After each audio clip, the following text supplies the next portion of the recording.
What are user fees? User fees are a type of charge levied only against those who take advantage of a product or service. In most cases, these fees are distinguished from other fees and government charges which are assessed to the general population as taxes. As one of its main sources of revenue, a government typically closely watches and adjusts user fees in an attempt to produce the maximum amount of income from such revenue streams. One of the most apparent user fees in government is that of toll roads.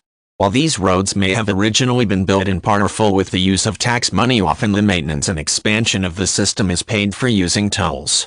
These user fees are optional because motorists often can avoid the toll roads, though it may make their trips longer. In essence, governments believe that enough motorists will use these roads, trading payment for convenience and time. Though some politicians may attempt to stretch the language to fit their definition, a distinct difference exists between fees and taxation. A user fee is not compulsory, meaning there is no such thing as a mandated fee. Any fee that is mandated is in essence a tax because the user cannot choose to avoid the fee legally.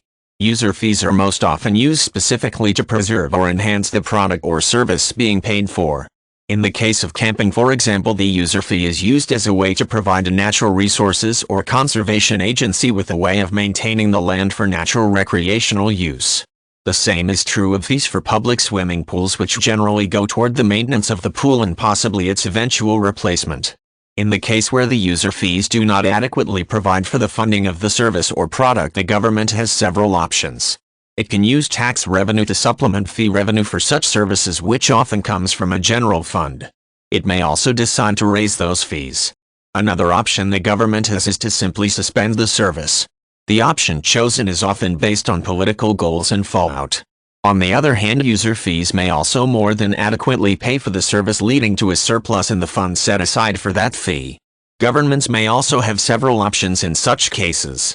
Some may choose to save the money in a reserve fund in case future years bring in lesser amounts of revenue. Others may simply move the money into a general fund or some other type of usable fund.